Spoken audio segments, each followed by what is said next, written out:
John, you had to figure it out. That's like birds and cats. I want to welcome everybody who's here to the 2023 Gladney Family Reunion.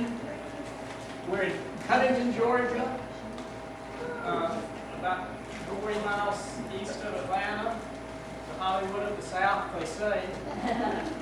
We're in the fine residence inn here, so I'm going to give them a plug. They have just gone out of their way to accommodate us and show us hospitality, and Lucy and I even gave it a trial run back in January when we had a couple of tornadoes here without electricity for a week.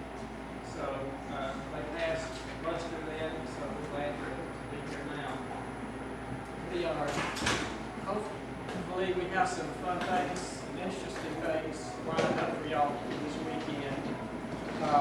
Be thinking about this, and we've got a trolley tour scheduled for y'all in the morning to see Covington, and also venture up to our adjacent municipality that actually touches Covington, and that's the town of Oxford, where Oxford College of Emory University is. And that was where Emory University started out, and then Georgia Tech has laid claim to having its origin there. Yeah, I see Kathy shaking. You don't have to do it. Just drop you off before we go up. It's really not Tech, guys. Just think of it as Emory. But the trolley has a capacity of 22 people, so we've got more than 22 here. And so we've scheduled it. They're going to pick up the first group of 22 at 8 a.m. And then it takes about an hour and 15 minutes, and we'll be back here at 9:15 to pick up the second group. So anybody with a good idea is how to, y'all want to fight over first come, first serve. We have a sign-up sheet. Signed up to the 8 o'clock group, or do you want me to just go by and just say, I think you may have more of a fight over the 9:15 slot. You mean more wanting the 9 o'clock? Yeah. So we may just be passing a sign-up sheet or something around. It's probably the best. Okay. So, but we will have that 8 o'clock and 9:15, and so back here by about 10:30. Then if we go 9:15 to 10:15 to 10:30, and after that, and Lucy, you jump in if I say I'm shooting from the hip here. But then you're gonna have free time for to get these handouts. And they have a lot of information on Covington. We've got about 4 different brochures that you picked up from the tourism center here. You can go out, go on a walking tour. We've got a lot of good places to eat around the square, and we have some more suggestions, I think, on one of the agenda that we have in there.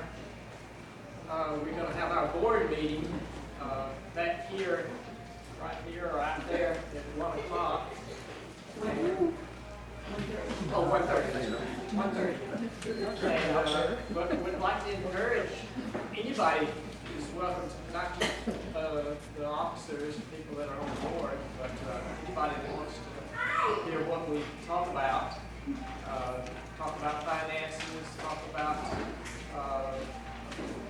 adding new, having elections or recommending people to serve on the board, and anybody that's, we always want to encourage people to step up and serve on the board and good positions.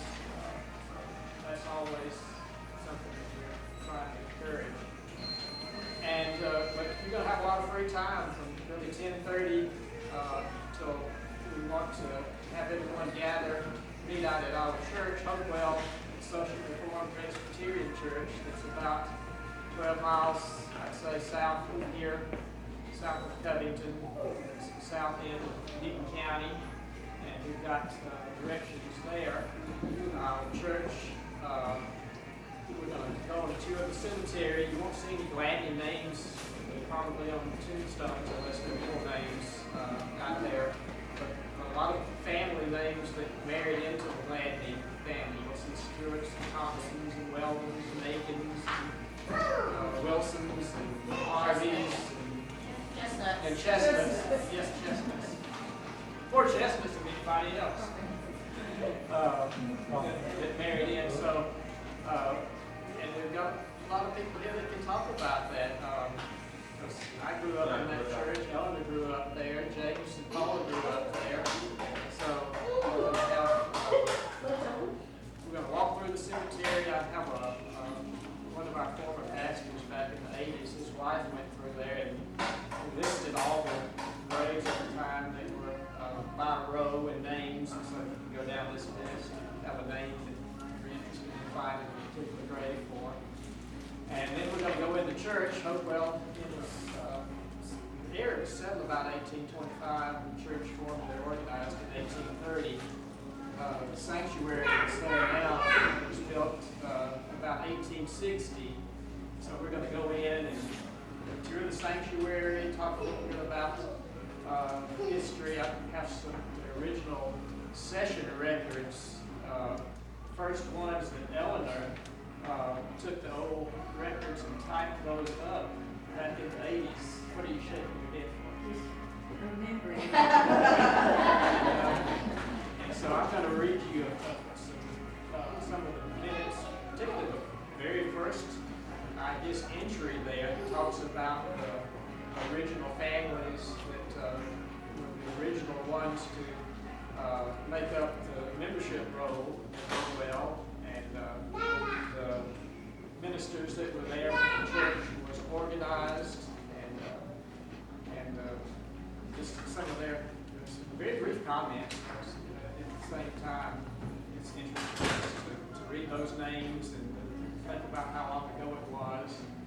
And then the gaps in the minutes, I think the next entries jump up to 1836, and then they go up into the 1840s and 50s, and have the baptismal records, some marriage records there, and interesting, some of the, you jump on up into the 1860s and 70s, and some minutes of some of the session meetings there, and particularly the church discipline was practiced a little more rigorously than we do today, and some of the infractions that the members committed and how the session dealt with those infractions and things like that. And so, hope it'd be something you enjoy.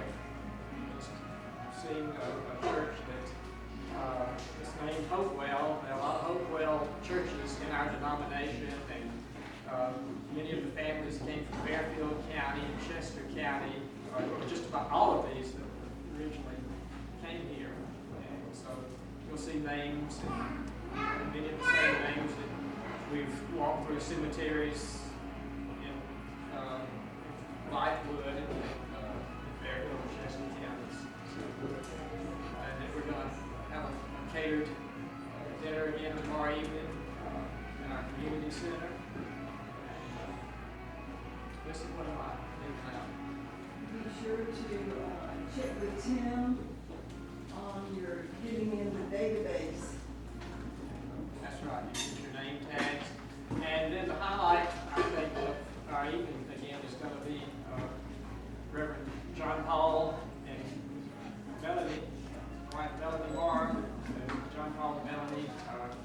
John Paul pastors the Troy ARP Church in Troy, South Carolina, just below Abbeville, and did such a wonderful job. They're such dear friends of mine. I just wanted them to come back. They're going to lead us on a historical journey from South Carolina to Georgia. I think we're going to have the wagon master maybe that led this group of settlers here, and then one of the ladies, one of the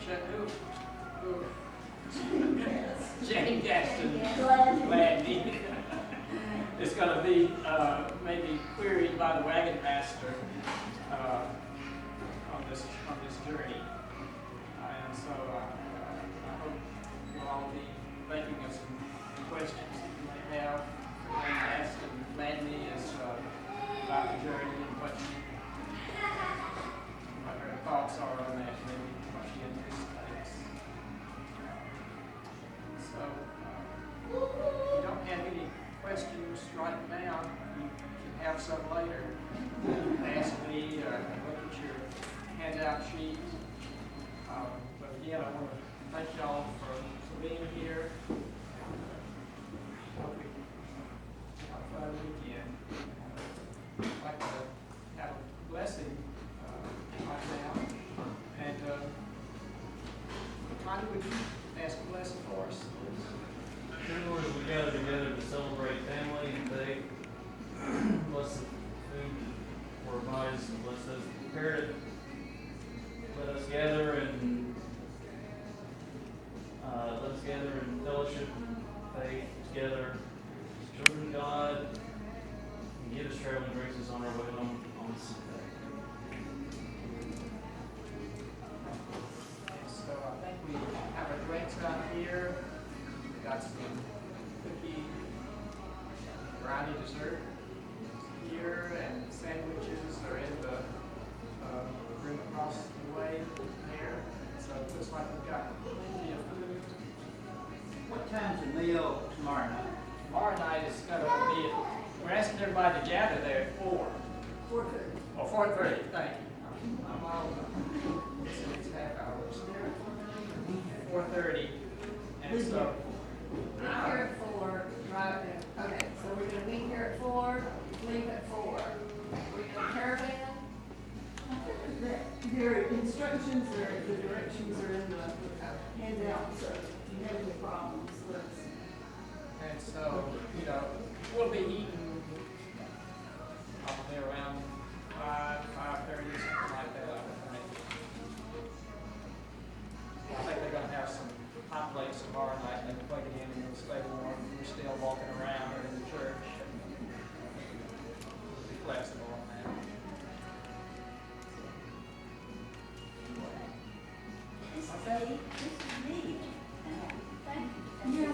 You're welcome to eat, there are plenty of tables and chairs in there, or if the spillover happens out here, you're welcome to bring your food out here and eat.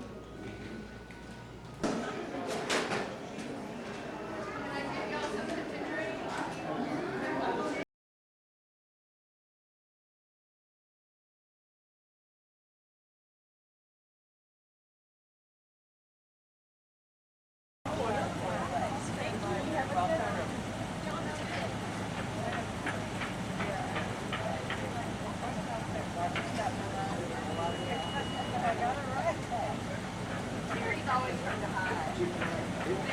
Covington, the stories are that a Masonic handshake was exchanged. That wasn't the reason he didn't burn.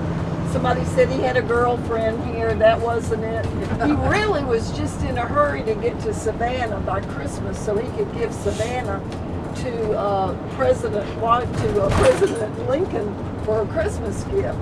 So we have a lot of antebellum homes, but they didn't always look this way. They started out as very modest houses. Newton County, Covington started around 1822 when land was opened up from the Native Americans who ceded land here. And a group of settlers came down from Fairfield County, Winsboro, where we all go, where the cemetery is.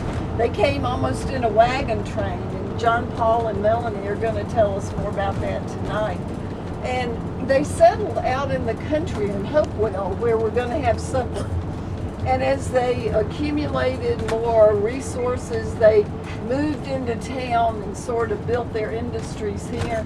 And we're going to tell you just a few of the stories about Gladney descendants.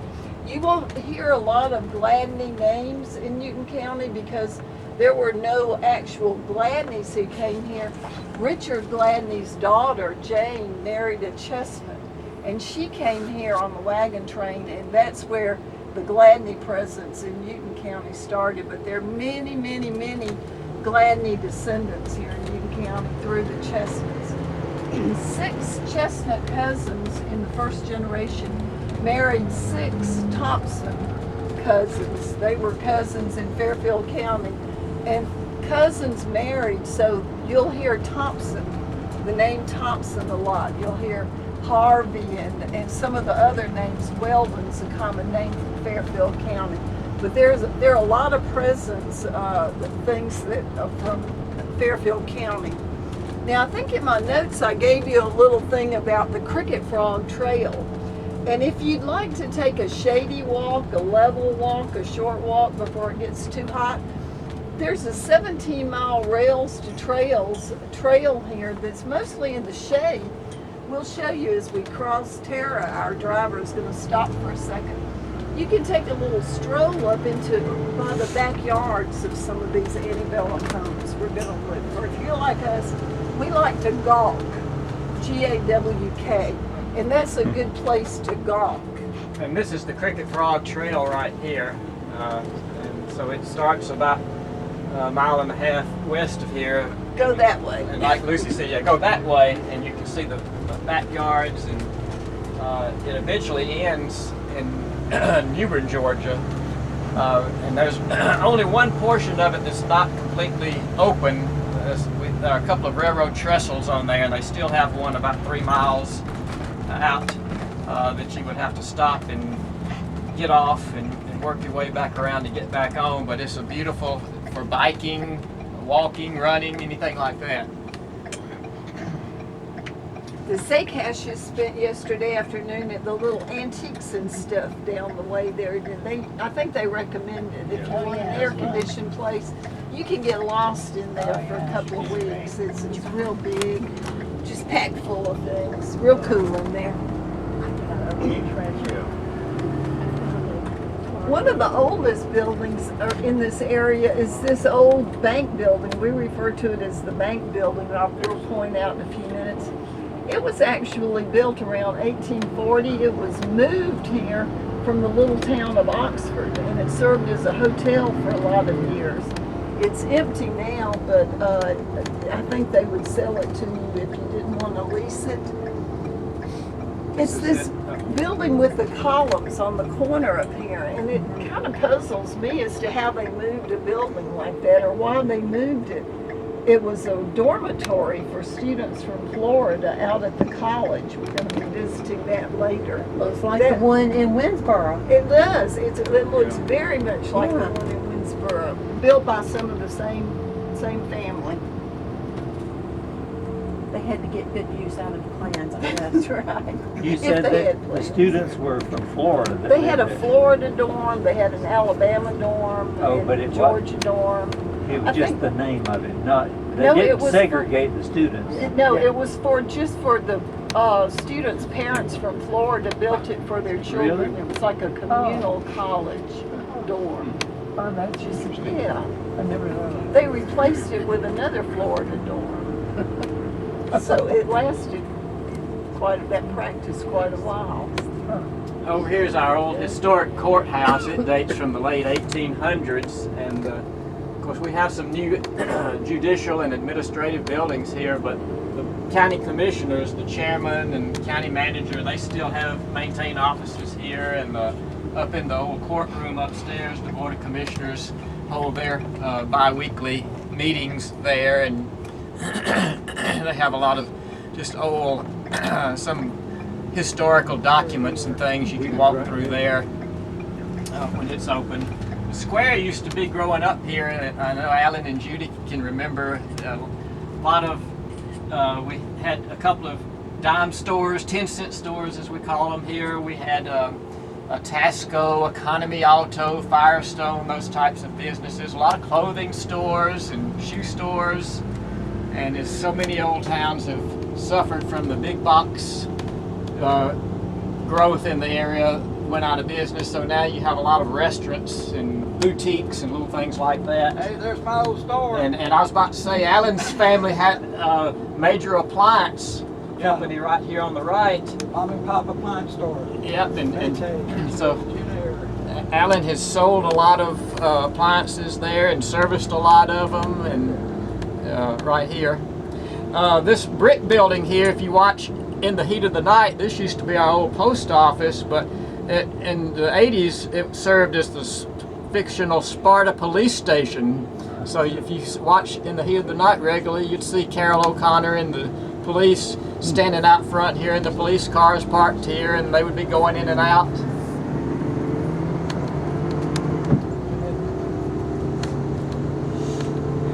We're going to pass through the yard of an antebellum home that didn't always look this way. It's called White Columns.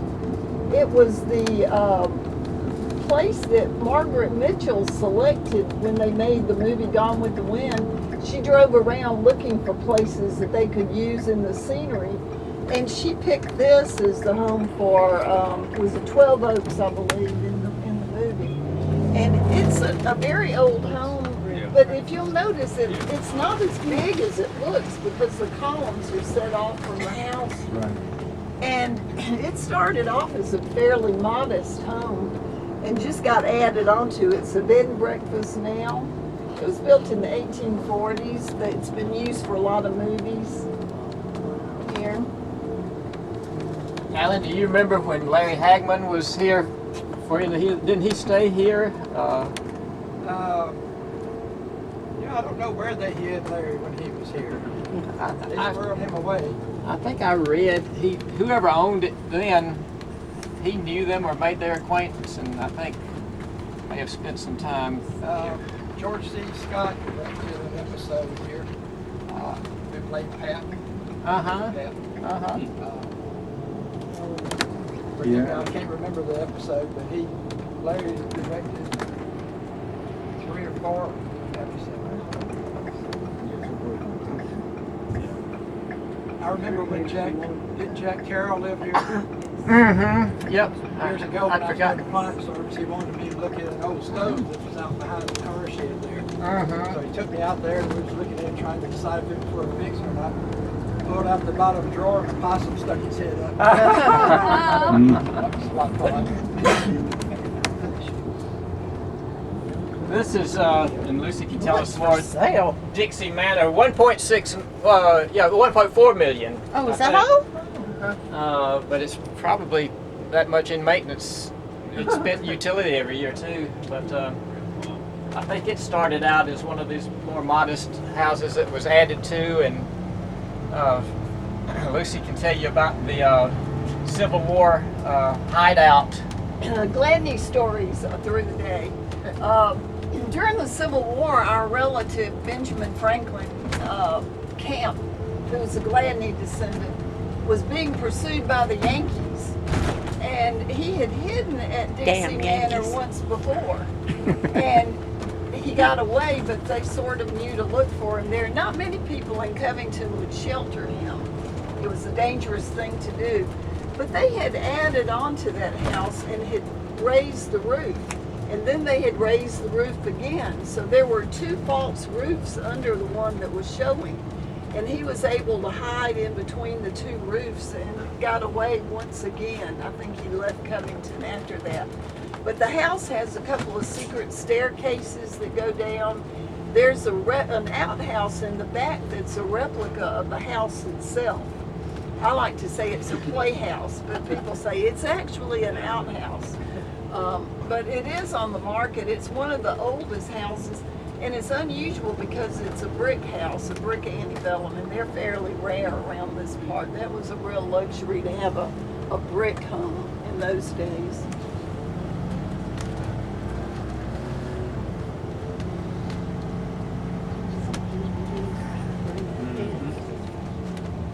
Sort of morphed into these big palatial looking things.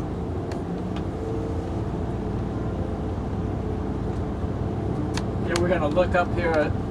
There's an old brick that's painted light green, and I know Alan remembers Frank Turner, who was city manager.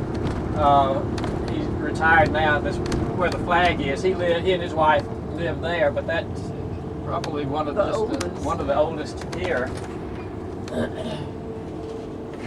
Frank at home? Ooh, pretty. He may be. He's probably in there whittling. That's what he's noted for. Off the horn.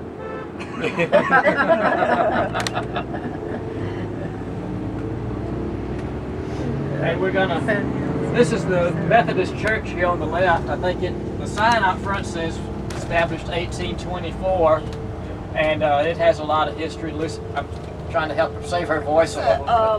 It was a hospital during the Civil War, and it was one of the few buildings Sherman was interested in. He considered burning it because it was a hospital, but again, he just moved on.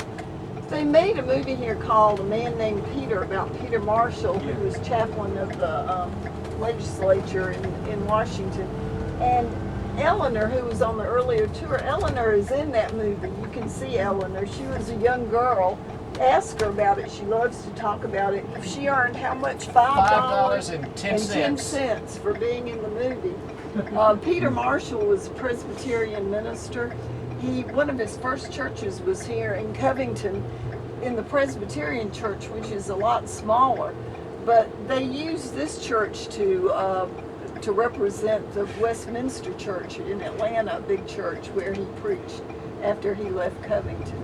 Peter Marshall, Go ahead. he was from Scotland, and so he was noted for that Scottish brogue, and I think he was a very handsome, nice-looking man, and so many of the young ladies just swooned over him. And I've forgotten the story of his wife, but he met her, and he pastored the Westminster. It's a Presbyterian Church in America church in Atlanta now, but they used this church in the movie as the backdrop for that church. In the heat of the night. Oh, yeah, and this, the opening credits, if you watch In the Heat of the Night, you always see this scene. They're showing from this angle and entering Covington, the old historic courthouse there. That's the Magnolia Cafe on the right. It's an insurance agency there. Some of the early scenes. Cafe. Oh, right here where where Gary Massey Insurance. Yeah, that's Magnolia Cafe. I'd forgotten that. Our caterers for last night and tonight, the Plain Nuts Deli right here on your left, you see their banner celebrating 25 years, second oldest on the square. So that's where our food has been coming from, and they're open every day for lunch through the week, 5 days a week from 11 to 2.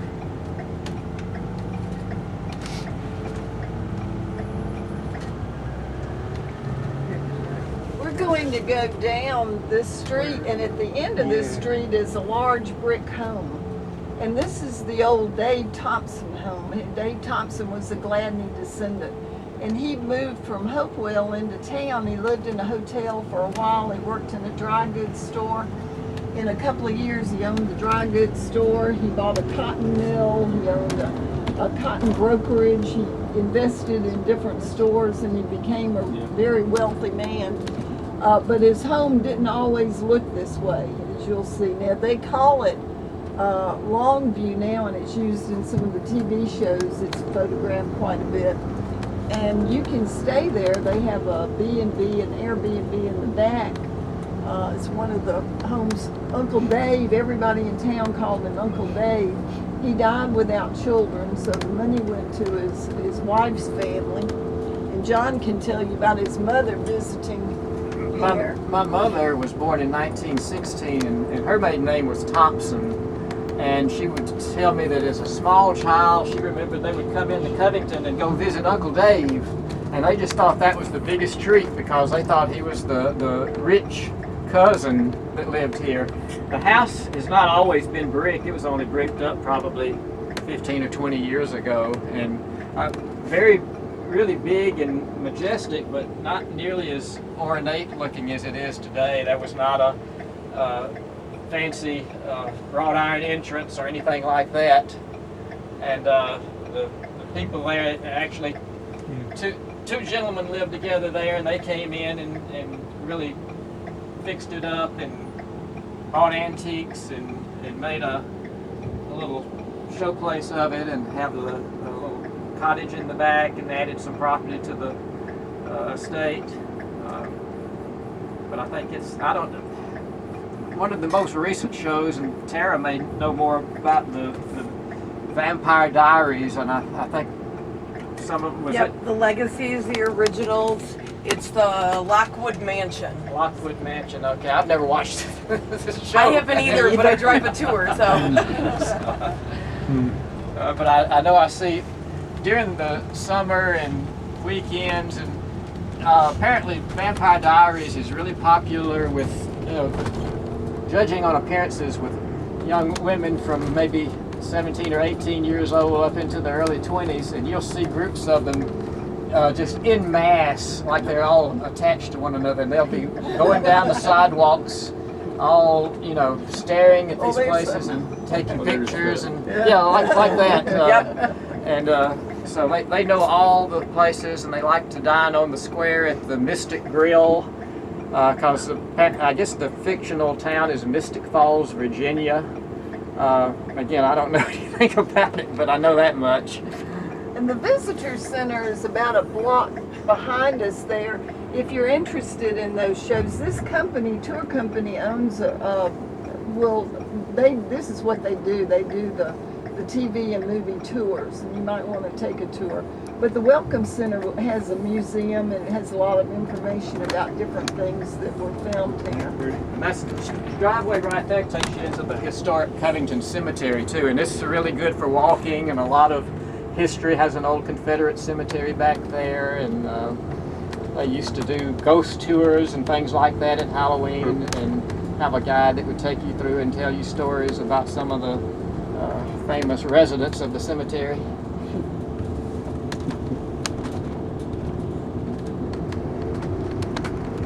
This street has a lot of old homes on it as well. We're going to go up and go back down this Floyd Street that has the oldest antebellum homes in Covington, but a lot of still old, beautiful homes here. A lot of the early families, and particularly merchants, and some of the long-time residents live on this street, and their families have been here for quite a while. This big home here on the right was the Mr. S.A. Ginn lived there. It's not as old. It's not an antebellum, but he was our Chevrolet Oldsmobile dealer that started Ginn Motor Company. He and his brother back in the, I guess in the 20s maybe, and it's still in the family.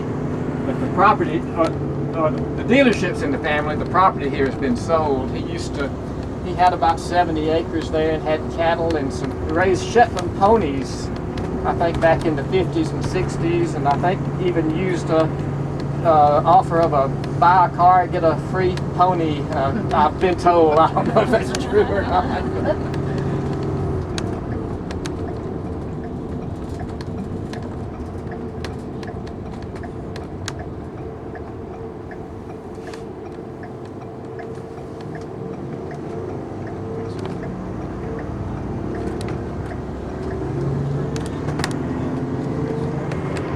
Go dog. Go dogs!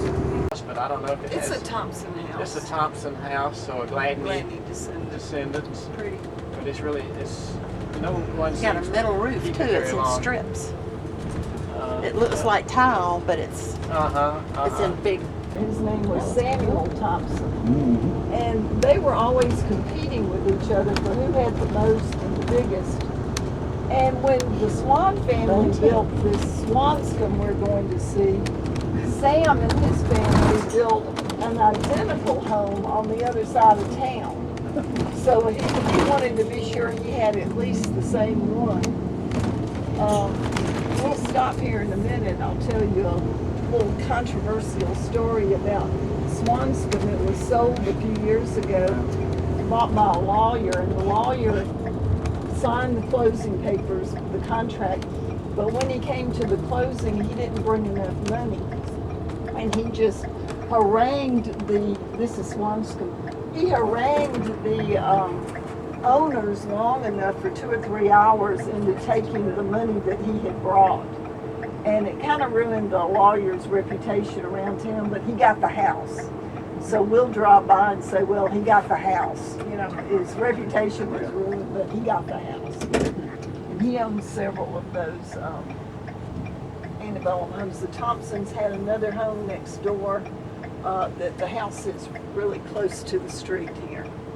And the other one that Sam Thompson that Lucy referred to that was built to rival this one on the other side, it was torn down, I guess in the 60s or sometime. I think it went into disrepair.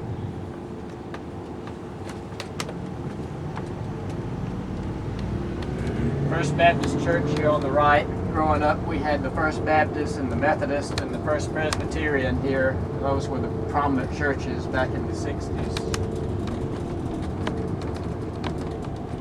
That brick building over on the right is the Newton County Administrative Office building. That was built about probably 14 years ago. It has all of our tax assessors, tax commissioner, voter registrar, county IT, a little of everything there. And then we have a farther to the west over is a Newton County Judicial Center, and that has all of our Superior Court and other court offices.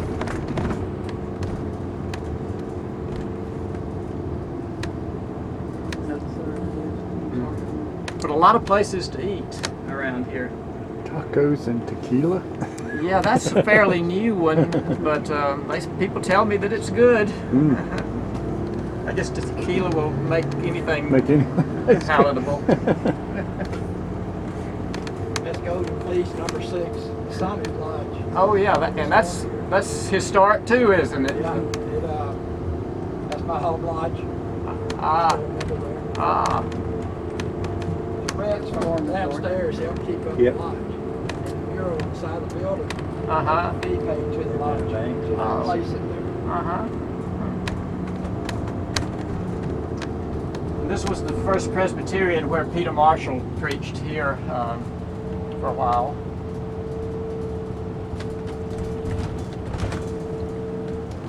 Chamber of Commerce.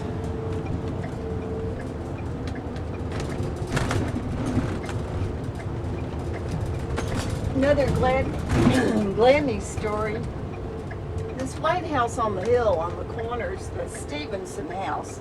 The Mrs. Stevenson was a Gladney. She was Janet Gladney. And Mr. Stevenson, Leonidas Stevenson, was in the Civil War. He was in Maryland, and a wagon ran over his foot, and he had to have his leg amputated. It got infected.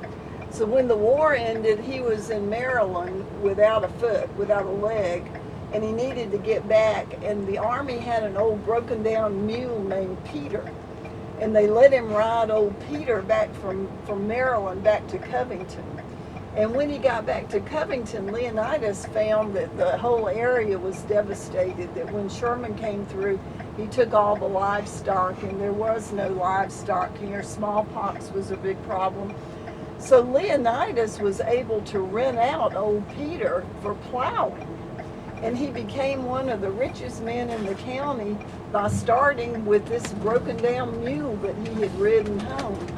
And Peter lived to be 37 years old, and when he died, they had a special service in the county, and there was an obituary in the paper. But it's an interesting story to me about how, you start in a very small way, and then with God's providence, you grow it into something else. And we're going to start.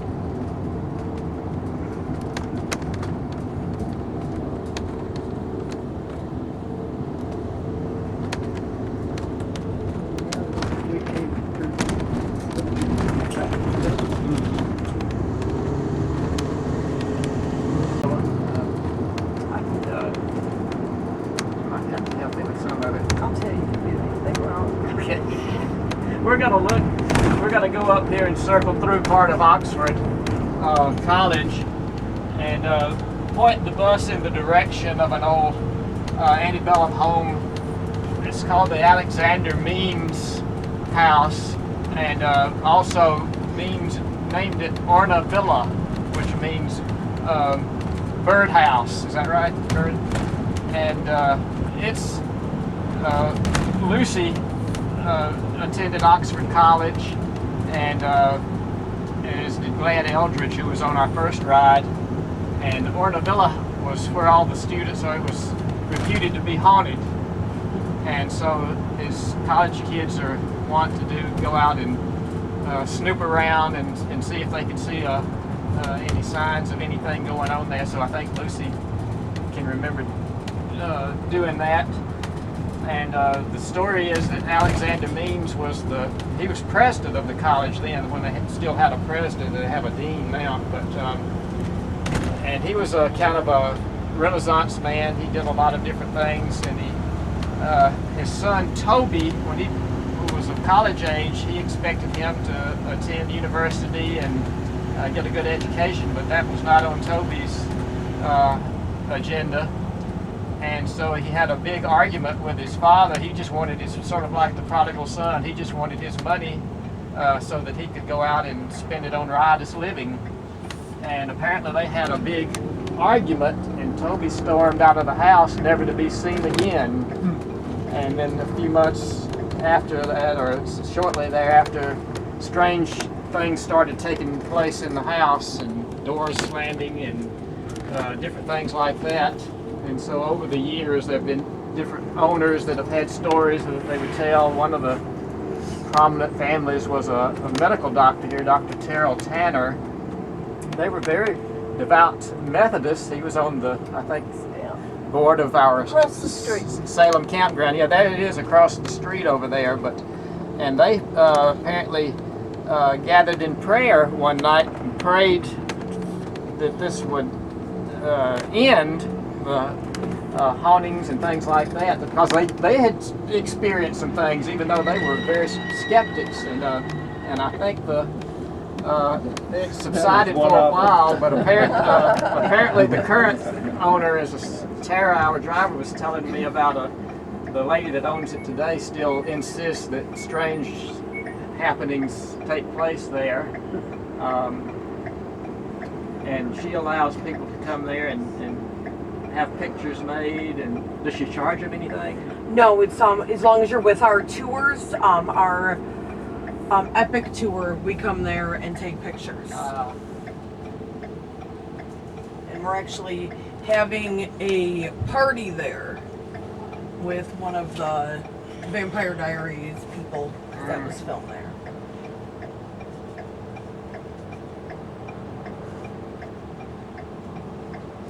Alexander Means was sort of a Renaissance man. He was a chemist, a Methodist minister.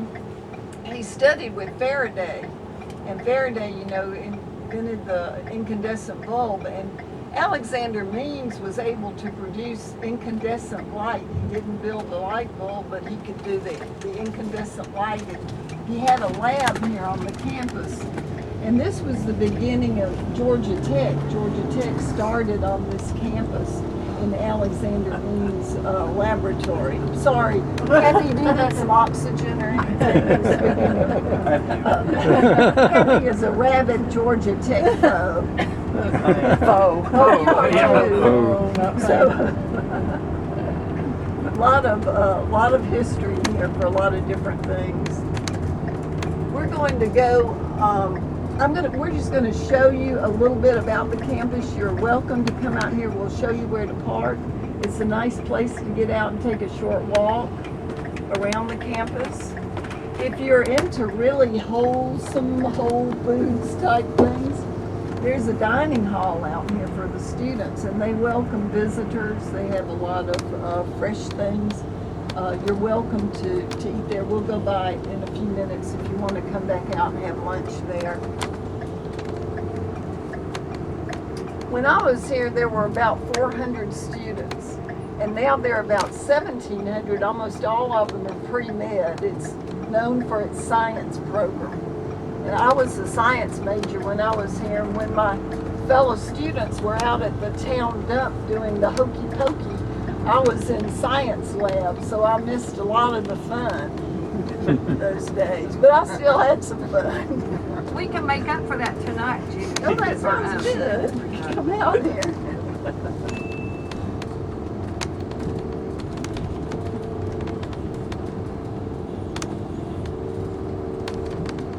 It's a beautiful, this was the old original library here on the corner. if you take a walk here, be sure to come in if it's open. They have beautiful spiral staircases that go up into the stacks.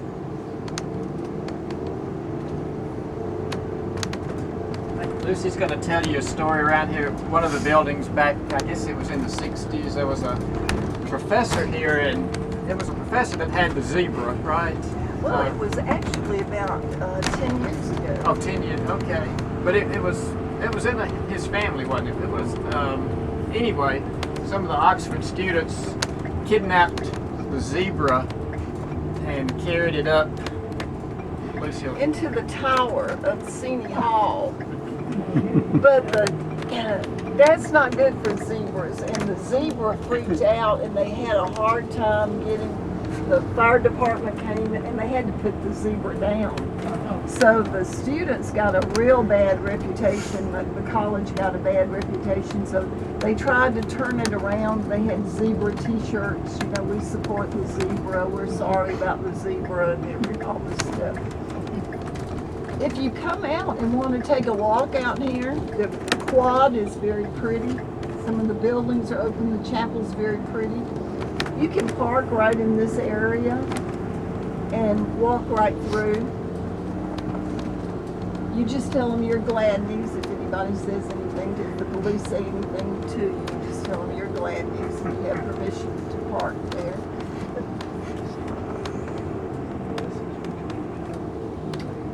This building is named Candler Hall. There's a lot of Candler Coca-Cola money.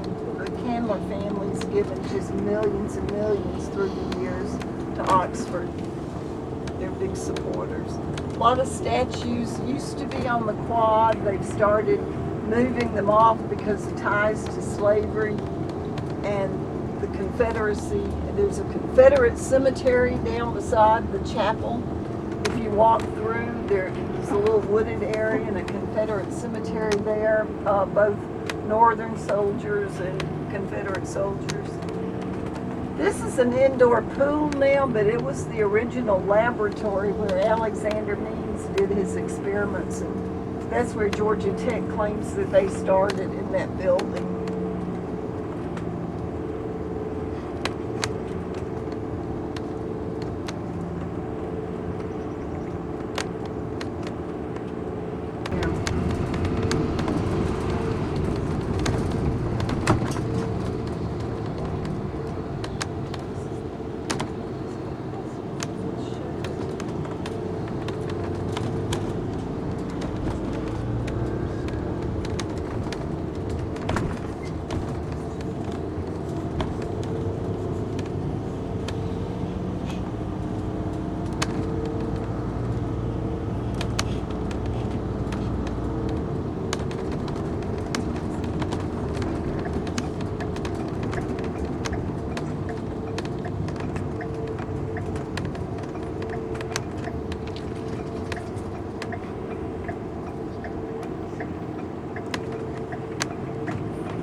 Yeah, they may not be serving right now.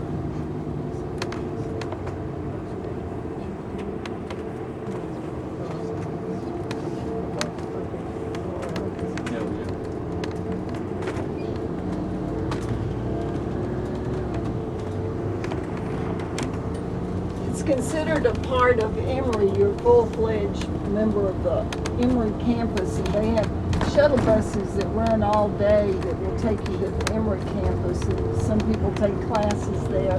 They use the library there. There's a smaller library here. So they're very connected to the main campus now. To take you inside, it's beautiful inside. It has the soaring staircases going up to the higher levels, but they're doing quite a bit of extensive work, and they aren't going to be finished for a while. You'll have to save that for the next time you visit here. A lot of Methodist history here, especially things that happened during the Civil War when the church split into the North and the South, and a lot of controversy about bishops who owned slaves and some of the more unsavory things that were going on at that time. Some more of the old homes here. There was, in the early days, the title of the head of the academy was president, but now it's dean. You're an Emory dean in charge of Oxford. And the dean's home is up here on the right. It's a really beautiful home. It's an old antebellum home too, and they've really maintained it real. It's this one on the right. They opened that for a while. Yeah, y'all's left. Oh, the right. Right, yeah. Because I was looking at that one. That's a beautiful home.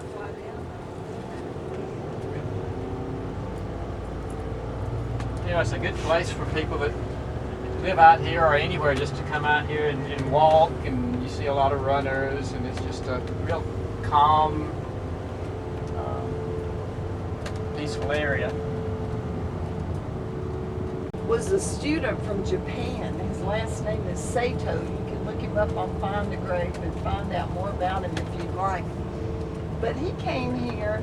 He was 27 years old when he died, which seems kind of old for a college student. Don't know why he died, but could have been a lot of good reasons. On his tomb it says, as soon as he heard of our God, he crossed the ocean to learn about him. And I thought that was just a really beautiful thing to put on here. And even if you lived 60 miles away, it was often not possible to send you home if you died here. You had to be buried right here. So these are all the students of the, or as we like to say, the students who died in organic chemistry class. Buried right out in here. But a lot of really old historic town people out here.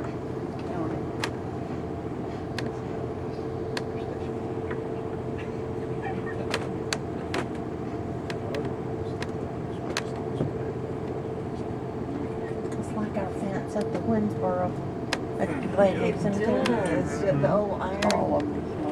Is that granite? Mm-hmm. I guess they had a chain at one time that marked it off or something. Into that. Smooth Mountain granite. Winsboro granite is blue granite. It's blue granite in Winsboro. I got one of the last pieces there. Mine from there. Just a little square. Davis. Really? I have to watch for that next time.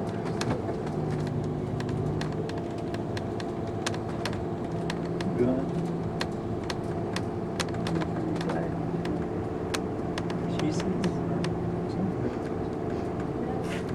We're gonna circle back around, go up what we call Airport Road here by our municipal airport, and as I said, Lucy used to fly a little bit, and she used to fly in and out some over there. She said the gas was cheap, but they've really expanded it over the years, and now with all the industry and filming and things like that, they fly little jets in and out over here. And then we'll take you back up through, you see a little of the rural sections of North Covington and Oxford, and then circle back down what we used to call Loop 81. It was part of State Highway 81, and the film industry has built 12 just very new sound stages out there where they've That's what. oh, yeah. I've seen those. So you'll get a look at these sound stages. I've never been in there or anything like that, but apparently they can accommodate a lot of filming, and even there's some tracts of land over east of here towards the town of Social Circle where they do a lot of outdoor filming for adventure type movies, and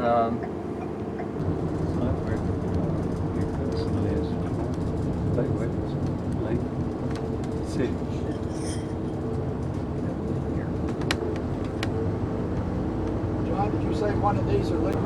And I don't know, I may have, and then people started talking about Catherine Bach after seeing her in her Daisy, came to be known as Daisy Duke show. 94. Oh, and Is this our new studio? yeah, I'll interrupt. This is the new sound stages they've built here.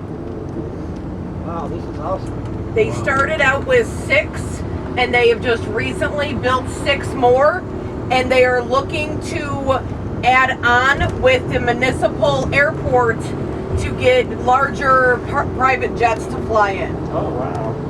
That's awesome, guys. The film industry is good money for our local economy. They spend a lot of money. Supply.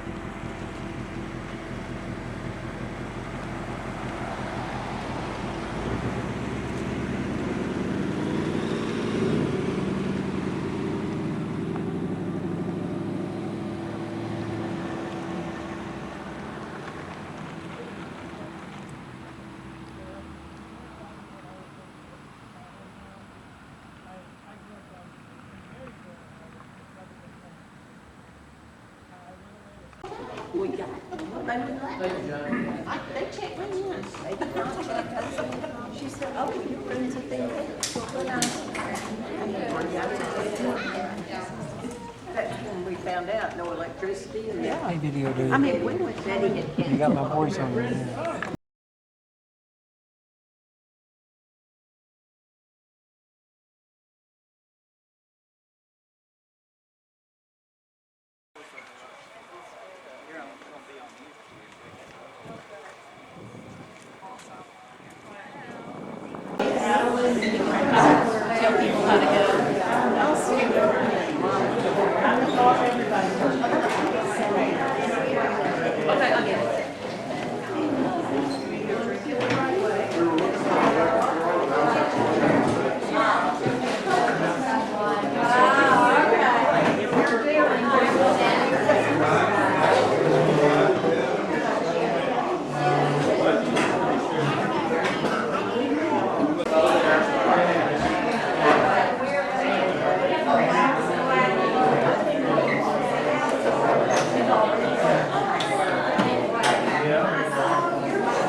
Gladney's in America present with us.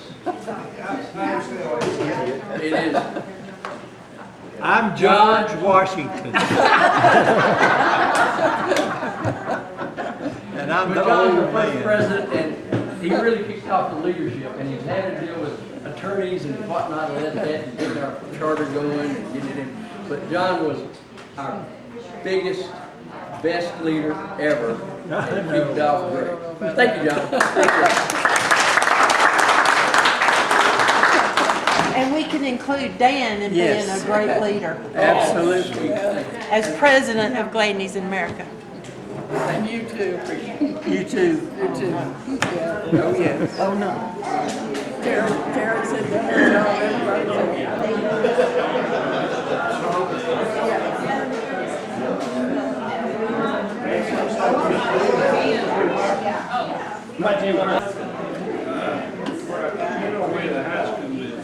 Oh, do I know where the high school is? Okay. I live 8 houses down. Do you remember, there used to be a absolutely. I've been.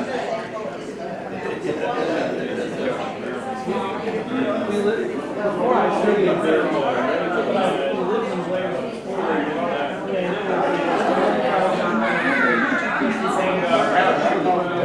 to you, the Gladney Gorilla Theater.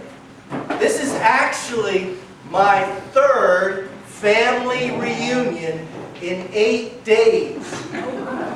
So last Saturday I was in Oklahoma with the Fisher, Fowler, Meyer, Ivy family. And then on the Sunday I was with the Cobb family. And here I am crashing your family reunion like I did last year. I want to give thanks to the Vices who have been wonderful friends to us and allowed us once again to come before you. And I thank all of you who are interested in history. History. History can be understood in three ways. Things that actually happened, things that get recorded, and things that are remembered, chosen to be remembered. For me, history is a doorway, an informative gateway, so that we can understand our present, so that we can peer into and connect with the future. A gateway, a doorway. And tonight, we present to you with our Gladney Guerrilla Theater, Chestnut Trail Tales. And I ask you to enter in to your story.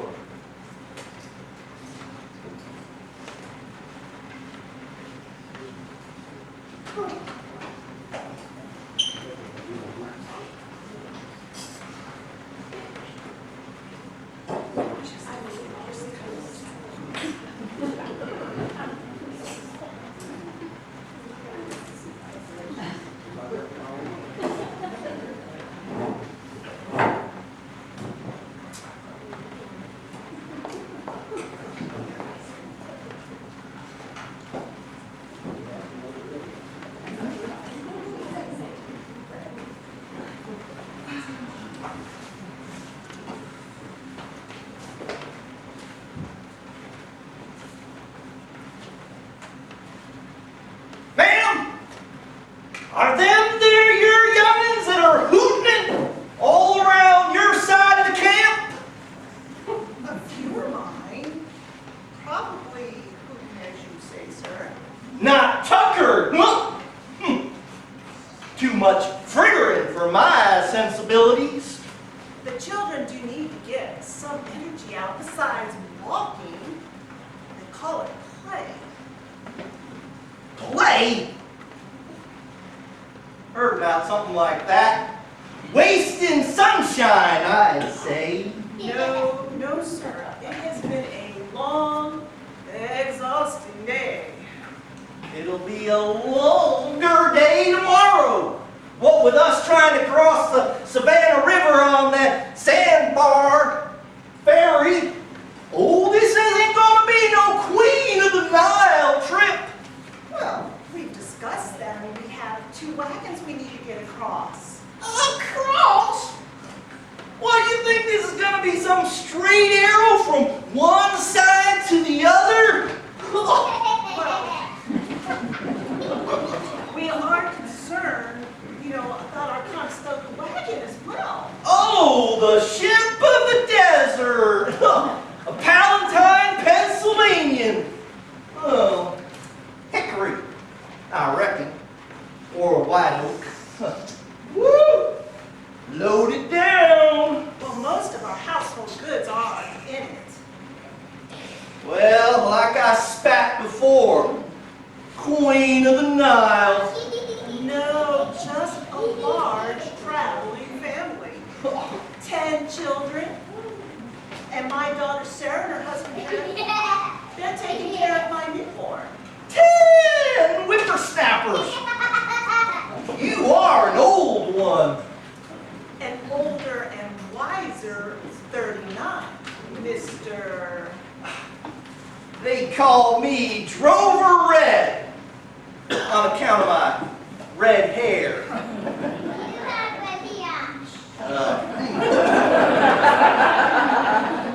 Well, you know what? They call her Mother Hubbard with all those 10 hooteners. My full name is Jane Gaston Gladney Chestnut. Whoa! Sounds like Irish royalty. No, sir. The 3rd child of Richard and Jenny Gladney, and the granddaughter of Richard and Jane Wilson Gladney. Ooh, that's Camden District, Ken. Stubborn patriot soil. I suppose because both my father and father-in-law fought in the American Revolution. Well, a hotbed hornet's nest heritage. Honest folk, Mr. Wren. They migrated from Scotland to Northern Ireland, and then to Charleston. And then they traveled with friends and extended family. Presbyterians, I guess now. You got any Scotch dower in that Irish pride? Well, my husband David and I were born in America, but both our fathers were born in Antrim, Ireland. And as I said, our family's journey from Scotland to Ireland to America. We were looking for opportunity, for freedom. And like almost all migrating Scots, they valued three things: faith, Presbyterian, family, and the land. Well, preach it, Mama John Knox. Amen and hallelujah. You know, we do have our own family Bible in our wagon. In fact, it's one of the few books that we own. And most of what we're carrying, it's food and it's tools. We have very few personal possessions in our wagon. I see a few furniture pieces in this 8x4 poking out of this bonnet poke. We did have to purchase this used Conestoga a while back. Well, you were the Queen of Sheba wise when you got them there 6 oxen. Horses are good riding in soft country. Well, they ain't so good with a hard day pulling. And mules? Mules get stubborn. Present company accepted, of course. Thank you. I think. Well, I'll say you got yourself a parade. Huh. What with your 2 mule, 2 milk cows, a beef cow, 6 hogs, and I hear a lot of squawking, so you must got some poultry all shut up in those wagons. We do. And I see that you can count, Mr. Grover. Hey, I got fingertips. Well, now count. I've got 14 people I have to feed, including Sarah and her husband. Well, them are a lot of mouths to feed. Well, we packed cornmeal and bacon and eggs, and we packed rice and potatoes and beans. There's yeast and dried fruit, dried meat, crackers, and most important, a very large barrel for the water. It's tied onto the side of our wagon. Quite a meandering market, Mrs. Chestnut. Real eating. My mama spoke that it was desperate times when a family saw the empty side of a pork barrel. Well, we're going to need all that food when we arrive in Georgia. It's to get us through the winter while we have time to, clear the land and plant our crops. What about your husband's kid? Are they up there set yet? Well, no, my father-in-law and his children, they've already left. To the remote western Kentucky lands, they took the Wilderness Trail. And then our other Gladney cousins, they took the Federal Horse Path. And a few siblings, they took the Daniel Boone Path. Sounds like your family's got the wandering ills. Well, after David and I married, my grandparents were living in Jackson Creek and my parents were at Fishing Creek. Ah, too close-knit. Our family was close-knit, but after all those Gladneys and all those chestnuts started growing, well, we wanted to take advantage of the land lotteries to the south and to the west. Land taken from the tribal peoples, given to you moving west lot. Well, I suppose the recent treaties did make that possible. Possible, but painful. We were on what was once called the Great Warrior Path, back when the 5 nations used it for the passing of the Lancaster Treaty of yesteryear. This pass was used for warfare? When the Iroquois get war in their blood against the Cherokee and McDowell, it was mostly trading a hunting path, following the ways of the wood buffalo. English secured the rights to it a few times before they claimed full control. Using what? Oh, beaded belts to make the deal. Oh, and also that and some guns, fancy hats, camel hair coats, bauble, and liquor. Oh, they were haggling over land rights using a devil's drink? Oh, smoothed out the debate. Yeah, the great chief of Cayuga, he made a final statement. The world at first was made on the other side of the great water, different from what it is on this side. When the white people first came here, they were very poor, but now they have got our lands, and are by them become rich, and we are now poor. Sad feelings. Well, in the end, they were caught between French and English cups. More drinking? Well, French cups are small, like small promises. And English cups were big, like big promises. And then the great warrior path came the great wagon road. I cannot imagine a more terrible road. There are roots, and there are rocks. And there are lots of ruts. That part of the great wagon road we just traveled on is a better journeying than most. Well used and more wide.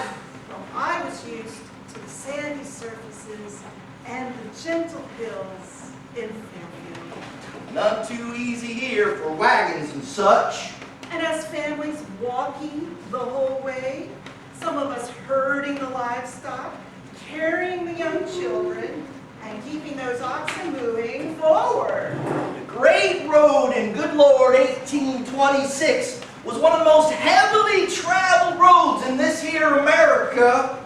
Well, it provided a little discomfort for the high and mighty. Yeah, it's not some Presbyterian holy fair you feel like. The mud, Mr. Red, the mud.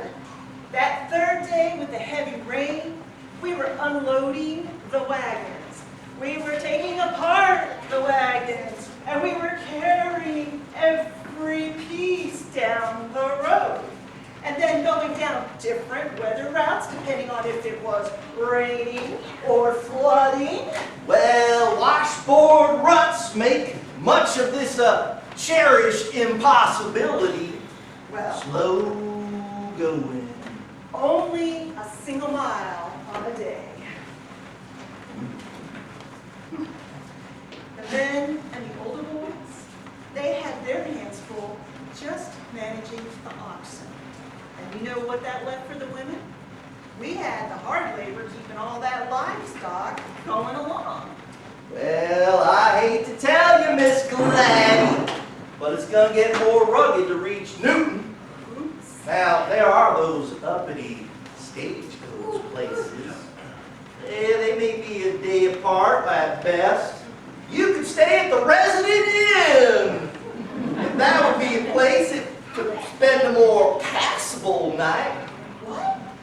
Sleeping on a floor with a family? Or with strangers? Or if they're available, a bed or two? And it costs.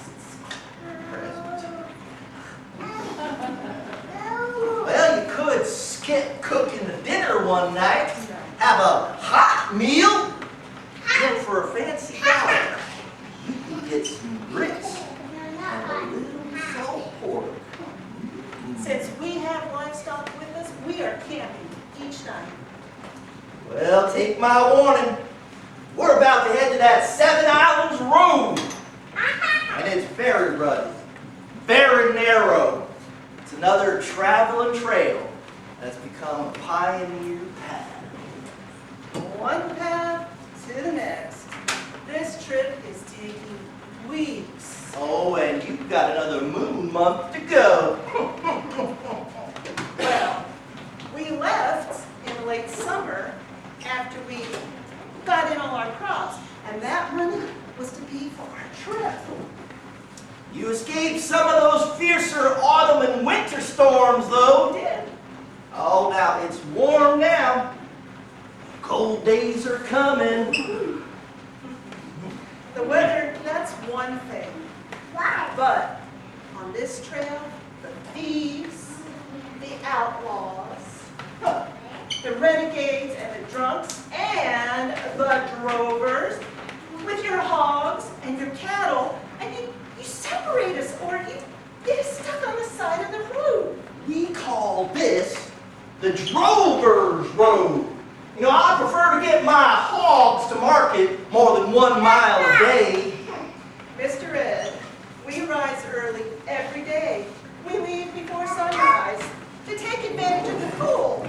For, you know, our oxen and David and the other boys, they take turns driving those oxen with that left leading line. Oh, I've seen you women folk a walking.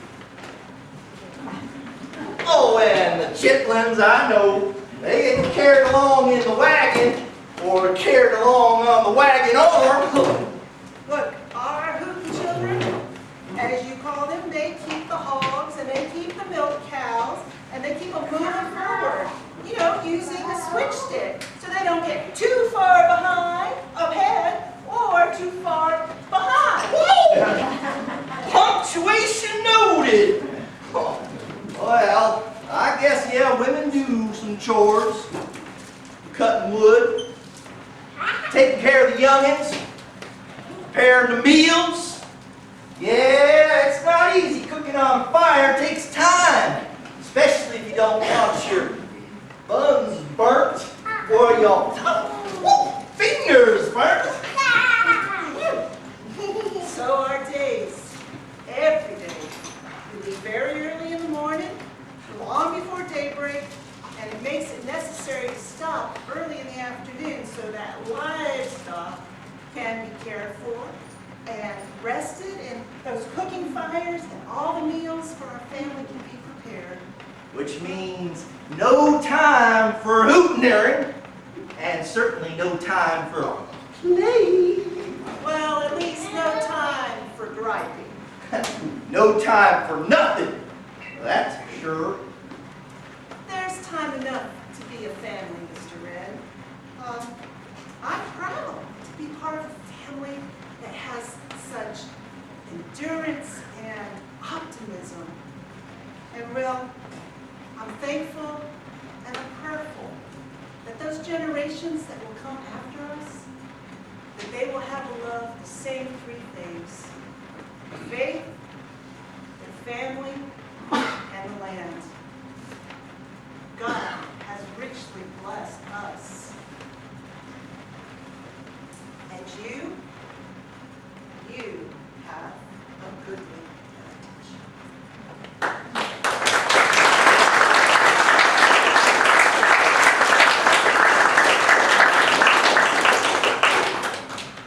So as the curtain closes on the chestnut trail tales and we step out of character, we've left a little bit of time to answer some questions and create some conversations regarding the Great Wagon Road. I was introduced to this a few years back, but it was actually Mr. Bice that said to me I needed to do more research on the Great Wagon Road. I've spent most of the last 10 years studying the father of the Associate Reformed Presbyterian Church, the forgotten father of the Associate Reformed Presbyterian Church. And at least 3 times, maybe 4 times, possibly 5 times, he has gone up and down that road during his lifetime. So in many ways, the story of the Great Wagon Road is also a part of the story of the beginnings associate Forum Presbyterian Church. And certainly, as you know, it's very much an important part of the Gladney family. One of the things that has interested me is the Cherokee that are up there not too far from the Great Wagon Road path. As you know, when the settlers came in, the colonists, the mountains blocked the passage. And the Iroquois Nation, coming out of what we would call New York, Pennsylvania, they sort of spread this rumor that it was the dark, bloody land, and tried to scare people from moving that far. They used the Great Wagon Road, as we call it, the hunting path, to basically come down and maybe steal from the Cherokee or the Catawba. Maybe they would trade it sometimes. So it was very much so a trading path. Now what they would do to get through some of the mountains and the valleys is they would watch the woods buffalo. Or sometimes they'd watch an eagle and see how that would get through the valley. And today, some of our highways and freeways are based in part on that Great Wagon Road. Talking in this script, we mentioned about the French and English cups. So there were basically three treaties: the Treaty of Albany of 1716, the Treaty of Albany of 1722, and finally the Treaty of Lancaster, 1744. And these were often 3-week negotiations. And yes, they included a lot of drinking, not water, but many beverages, brandy, rum. That was just part of the ceremony process. And the French, they loved their dainty glasses. And Conesca, who was usually the spokesman for the Iroquois Nation, the 5 tribes that would eventually become known as the 6 tribes when they incorporated the Tuscarora tribe. Well, the Conesca, he would say, you know, the French, they promise you, but they give it to you in little cups. You English, wink, wink, give it to us in big cups. And of course, that's what they did. And so many nights, they would be drinking into the night, except for one day of the week, Sunday. They would stop to worship. And then Monday morning, it would start all over again, exchanging of wampum, which was actually message belts. The idea is you're writing that down so that when you show it, you could say, hey, we made a deal. And part of the deal was, of course, we do not want you imposing on what we're going to be having, the Great Wagon Road. So it became a dividing line.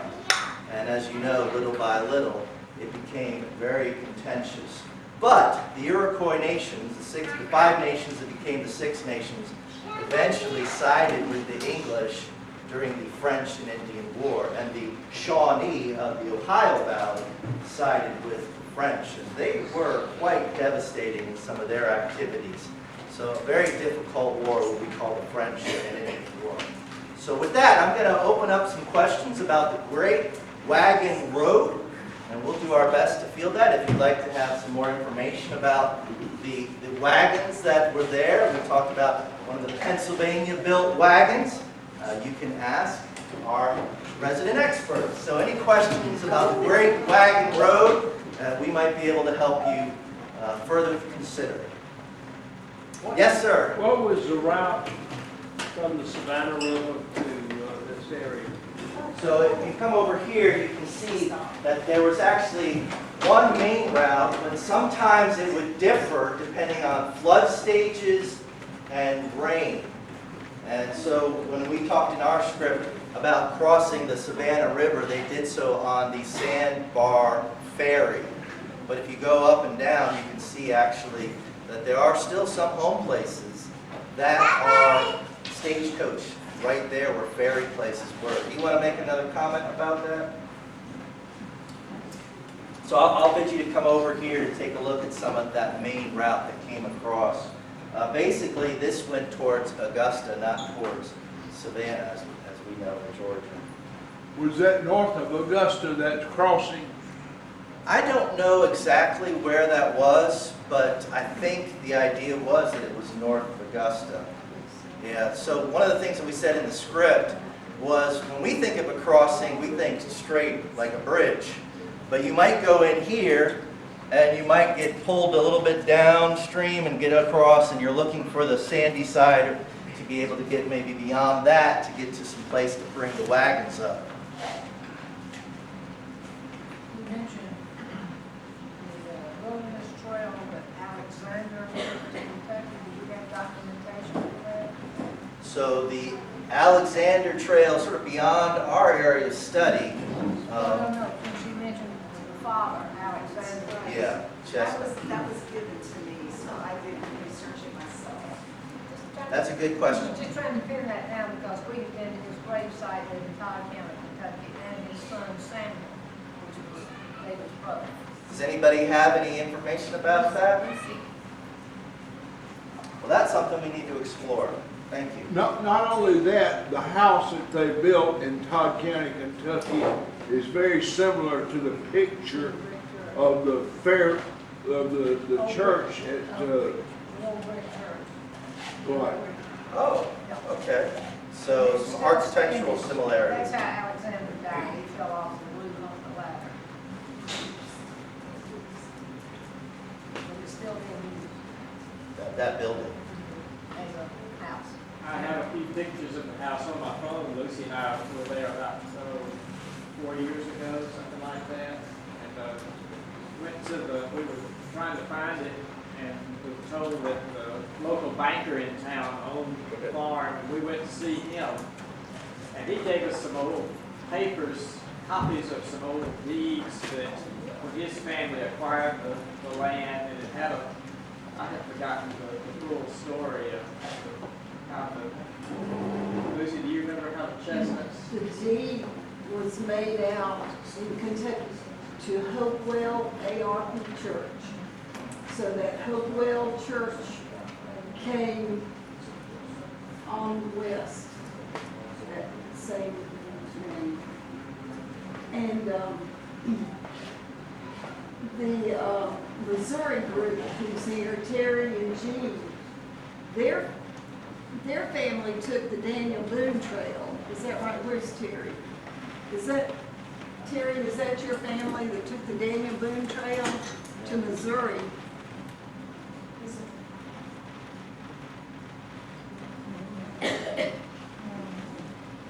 My wife's great-grandfather, Captain Billy Bush, went with Daniel Boone on his second trip into Kentucky through the pass in Virginia.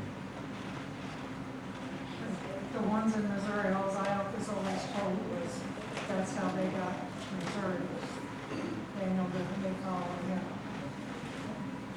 So, like that. That's all I have. One of the things that we found remarkable is when we do a pinpoint history, and then you can't explain beyond 1826, and you start to see, wow, look at all the other parts of the family, which is why we sort of put this together so that people could start saying, hey, this is which way my family went, this way my family went, just like we heard from this table. That's an important, again, memory that needs to be shared and ultimately documented. Other questions? Things to consider? Yes, ma'am. While you're thinking about it, I wanted to talk about the Conestoga wagons. So I always thought this was a Western American cowboy thing, and it's not. It was developed by German immigrants in the Pennsylvania area.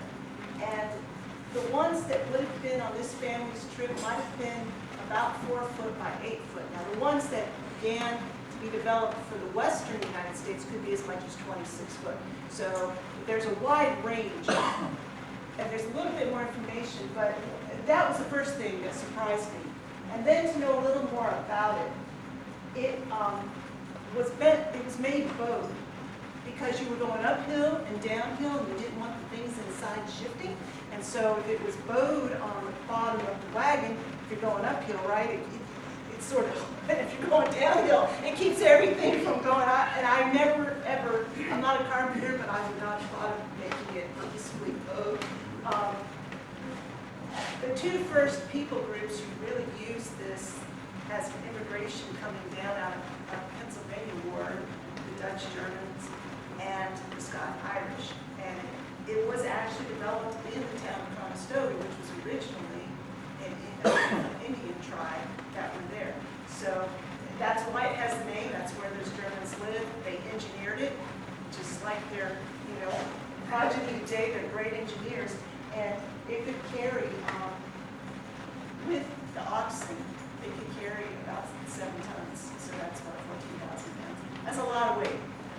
The wheels were huge because when they went through the creeks and things, they didn't want to get in wet. And so they were very large. And if you were going on this trip, there were 3 pieces of equipment that you needed. You needed a shovel, you needed a pick, and you needed an axe. And it was because the road had ruts and rocks, and you would often literally be unloading your wagon and carrying it.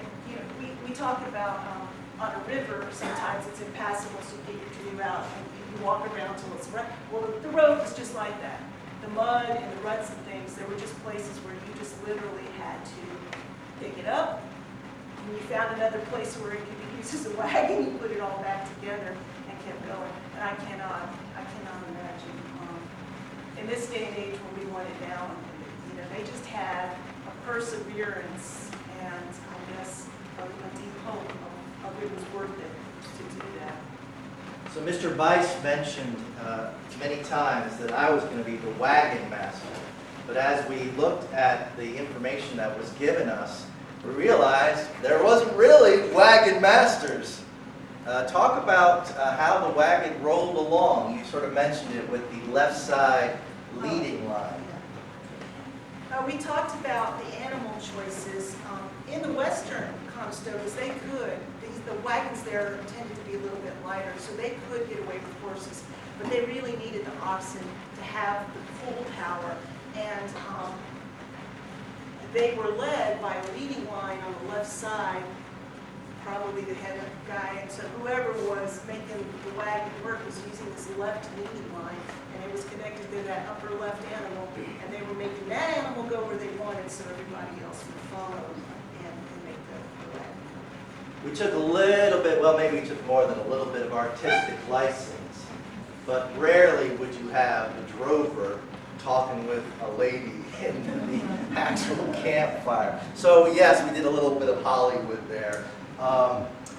When Mrs. Chestnut was talking about, the drunks, the thieves, she could have been just talking about the drovers. So moving their hogs, maybe sometimes their cattle, what would happen to the family? Well, it was an exhausting process beyond just the physical work of walking and herding every day, because you probably weren't sleeping well at night outside of the fact that you were camping. You didn't know who or what was going to sneak up on your things that you had, or steal your livestock. And by the time this journey happened, it wasn't so much the Indians that were doing that, it was the white men renegades who were in that area, sort of on the other, not quite the mountains, but on the mountainside of that journey. So it was something, it was never a quiet moment. We were always on your lookout. And when the drovers came through, they could have a family get separated out. Right. It was a market road. So originally, the crops and the animals went all the way back to Philadelphia because that was a waterway into the coast and to be able to market. As the Carolinas began to develop, and you had Charleston and Norfolk and Virginia also developing, then these people who had animals and crops could market in those places and not have to go all the way in. So that road became critical because it was the way that you got what you had to sell to somebody who wanted to buy it. And so no different than today, if you're in commerce and business, that's important, and it trumps, some family that's in your way coming down. And so there's a book over there called The Wagon Road, and it makes a comment that sometimes drovers and other people would be, expressing what they thought about these families. And I'm sure they heard very unpleasant things about themselves, but it was just who got there first. And the inns and towns that developed. So for those of you who know Shenandoah Valley, I-81, it was called the Valley Road or the Valley Pipe. In Carolina, it became the Carolina Road. It was all that same pathway. And Winchester, Staunton, Camden, Charlotte, those all were originally on that. And those places developed where they developed because it was about a day's journey, an average day's journey for people who were either droving or were taking their families. And even along the way, the inns began to develop personalities. Some were for drovers. You can imagine what a wild night that might be. And some were for families, although, like you said, families weren't going to spend their money to be able to sleep on the floor with who knows who, and only get grits and pork in the morning. They could do that at their own fire. But that's how they developed, and that's how all those cities up on I-81 in the Shenandoah Valley, and they came across Fancy Gap today in that area into North Carolina, and then just kept it down. Originally, the first probably big split was off of Charlotte Camden area going into Charleston, again, because that's where the mercantile opportunity was to be able to get your things to sell. We saw a lecture not too long ago, and this person argued that they could make 30 or 25 miles a day. And we were very surprised, especially when we heard you had to sometimes dismantle your wagons to move them along. And so I think this person was thinking more along the lines of, well, what could you do if you're just walking? But tell us about that day. You mentioned it in the script. It starts early in the morning. This route didn't make the whole journey from Philadelphia down. So they were basically starting in maybe the last third. It's an 800-mile track from Augusta to Philadelphia, this whole road. 200 miles of it is in that Shenandoah Valley. So they're already down here, and it's already established. The road's there, but it's still pretty rough. And because you had to be able to take care of livestock, stop and build a wood fire and all of that, you started very early in the day and you stopped in the afternoon, because if you didn't have time before it got dark to do all the things to set up your perimeter, whatever it was you wanted to be safe for the night. Yeah, okay, so it was a relatively 6-8 hours of walking. How far can you go if you're just taking yourself in 6 or 8 hours? Now add everything else. I'm a city girl, I'm not a farm girl. I tried to pick up a chicken once. I can't imagine what it was like trying to get, the cow to go that way, especially if they saw something yummy over there. The cow could get off the track and go, but you couldn't. So it was a labor-intensive endeavor. Any other comments, questions, thoughts? Before I ask Mr. Weiss a question. I'll wait till the camera hands on you, sir. Any other comments, thoughts? Because we had a wonderful sort of not virtual tour, but while we were in the cool of the sanctuary, just talking about the Hopewell Church. But you didn't mention about the name Hopewell. Hopewell was what we have learned is the name of the ship that many of our ancestors used to cross over from, I guess, Larne in Northern Ireland and maybe Belfast to Charlotte. Am I correct in that? Well, it wouldn't have been the Gladneys. The Gladneys came over on the James and Mary. Okay. That was the name of their boat. But I think maybe a lot of our, I guess, the Fairfield, Chester migrants, many of them were mentioned. The Hopewell was a common name for ships, estates, plantations. And while you were talking in the sanctuary, I started thinking about the word Hopewell. You know, some ships were named like Goodspeed and Hopewell, and I was thinking Hopewell like someone who's good at hoping. That person hopes well. You want to have sort of well hope as you're crossing the Atlantic, as you're settling the lands and the colonies.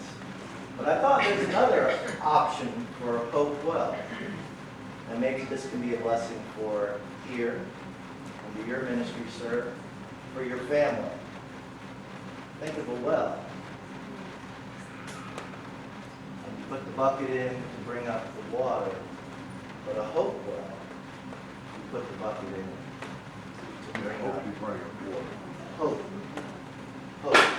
So I'm going to paraphrase Benjamin Franklin. As we heard at the end, Mrs. Chestnut, she said, "You have a goodly heritage, if you can keep it." Let me pray for you.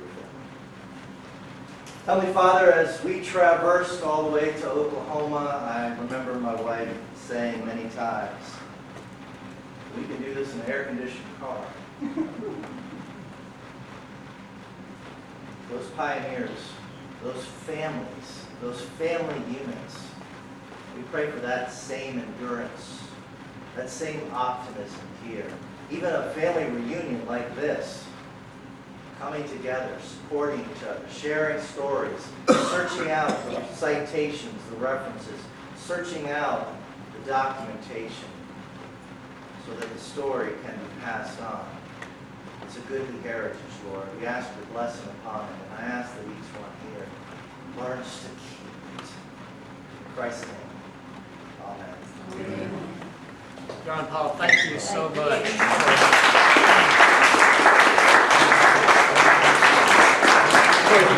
You and Melanie, thank you. You both made this such a special event, and beginning in calendar year 2024, going for 2 years. And that's going to be our very able current Vice President, Lucretia Alvarez.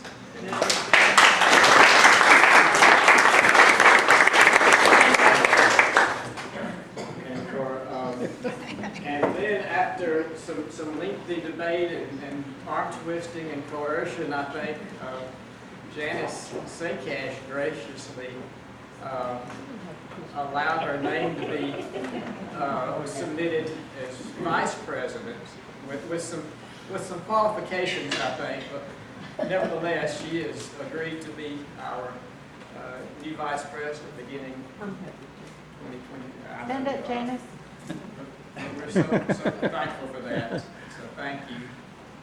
And we've got, I guess, something to be thinking about for next year. I think next year's meeting will be back in Blythewood, same time last weekend of July. And one thing that we've been talking about and kicking around for 2 or 3 years was the planning of a time capsule there. And so we finally settled on that today, and Tony's been speaking with a local funeral home, and they can provide us with sort of a what is it? Tony? It's an urn vault. It's what you would normally inter cremated remains in an urn vault, in an urn. So it's larger than your typical.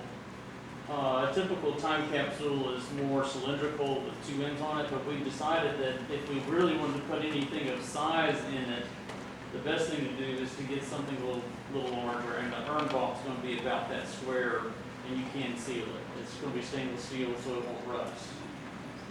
And it should last the 100 years that we anticipate waiting to retrieve it after all of us are gone to glory. And Judy, we were talking about she was going to look into some type of, like a stepping stone type of thing, and have an inscription in there with noting that there's a time capsule buried beneath it, something that we can place over the capsule there in the cemetery that will identify where it is, and if there is a capsule under there. So I think this is something that we all need to be thinking about, what kind of treasures we'd like to see placed in that vault. I'm sure we'll have all different ideas. Did we say that we thought any paper documents might need to be laminated? Well, that's the best idea, just in case. Over the 100-year period, your seal can be compromised and could possibly let water in, depending on the water table. So, Wouldn't be a bad idea. wouldn't be a bad idea.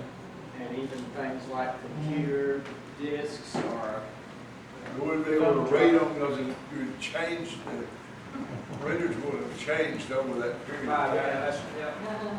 Thumb drives, anything like that, we don't know what will be in use in 100 years. So that might be something that could Maybe be. Tim can come up with something that would be. Yeah. To give you an idea, imagine if you put a 78 RPM record in there, which used to be what 100 years ago would have been the musical medium. So, We didn't have to run through as popular again.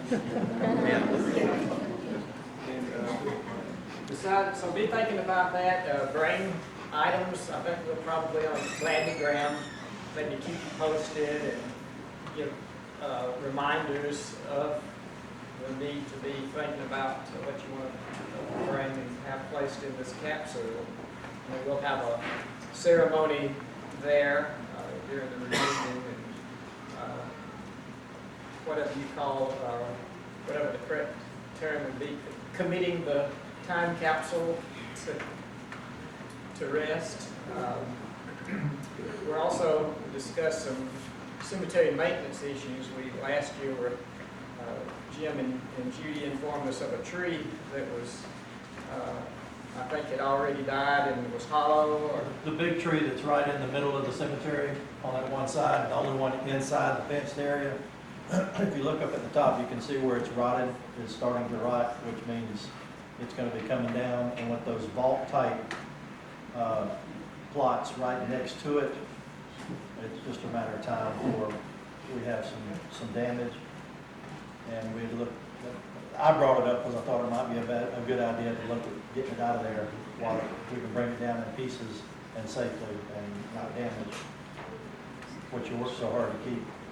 so I think y'all have been talking with a tree surgeon or expert. We have talked to one. I don't have a price yet, but she's we want to get we had to get y'all's okay and everything for cutting down the trees. And we authorized y'all to spend up to $3,000 on securing them. We'll look into If it. it's more, let us know. I love to have the tree there because when you're up there working or you go up to see it, it's always a good shade spot, but it's just a matter of time before it causes more bad than good. And we even have a discussion on the 2025 reunion and where that might be. And we have sometimes you worry about where we're going to have it on the year that we're not having it in Blythewood, but we've got a couple of ideas that were floated, and so we're going to be, I don't know if I even need to say more about that, but one could be in Alabama and one could be in Texas. But it's nice, and both suggestions were offered with enthusiasm, and so I think regardless of where we end up in 2025, it'll be a good meeting. So that's something that we'll be thinking about during the year and trying to make a decision on next year. What else? What have I left out? Yes. I want to remind us all that we're few in number, and as we age and the weather heats up, our priority really is to take care of this cemetery. We have a beautiful hidden gem, and if you think about what it would be like to go out today and work in that cemetery as hot as it is and keep it up, and the burden of it is falling on Jim and Judy. And it is a labor of love for them because they don't charge us a penny. And as they age and we age and they spend more time at the island and that they're not here, I just think it's commendable. It's just unreal to me that they are willing to take this on. And I hope we'll all stand up, and there's Judy hiding back there as usual, and thank Jim and Judy for everything they do for taking care of that cemetery. If you know,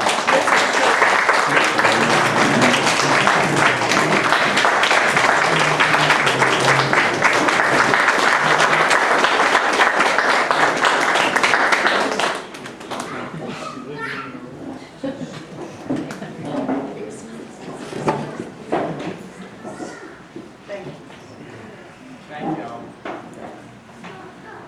Would any of the other board members or officers like to make any comments, have any thoughts on our business today, what we did?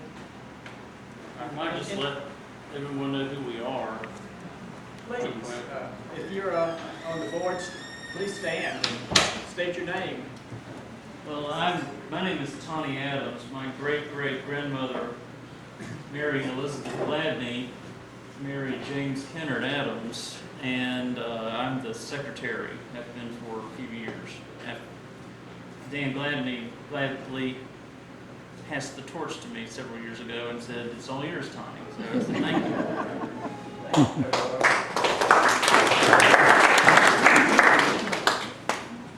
Tim Johnson, stand up back there, Timmy. both of them. Yes. Tim Johnson, I'm one of the directors from Stanford, Kentucky. And he keeps track of the database. Keep track of the database. He created it. You're our memory. Him and his lovely wife. Keep our memory updated. Yes, updated all the time.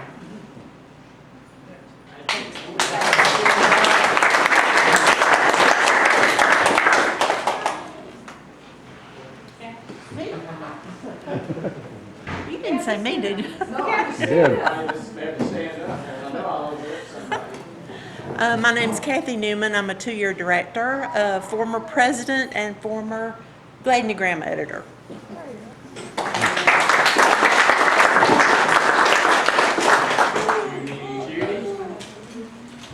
I'm a child wrangler. And this one's about got the best of us. Former president, first year director, I guess it is, and brought here by an aunt 2 years ago, made some friends, and decided that we would get more involved. Thank you all.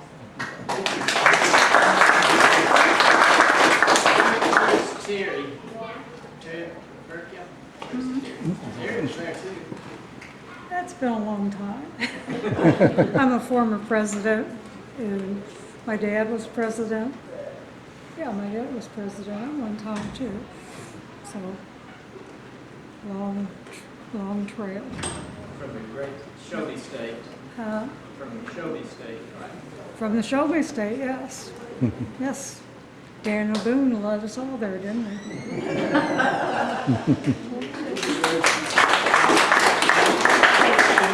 But certainly not least, Wally Gladney.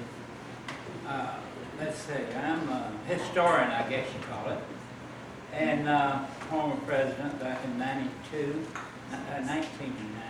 I think. And hope that we'll decide next year where we're going to meet the following year, whether it be in I-20 in Oxford, Alabama, or East Texas. So if it's in Alabama, I'll try to still be able to plan, which we would travel perhaps by bus to 29 miles to Galley, and probably one of the other oldest cemeteries of the Gladneys that's there. It's the size of the cemetery in Winsboro. And there's about 5 other church cemeteries there in Randolph County that there's a lot of Gladneys We might have the former presidents to stand. Everyone that's past president. All right. If you, former past president of Gladney's in America, please stand. And Judy.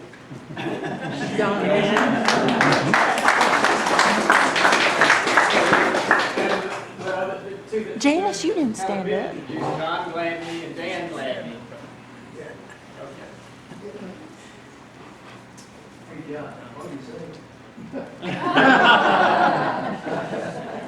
I think he's trying to say that John and Dan Gladney and myself was at the first one in 1977. Right.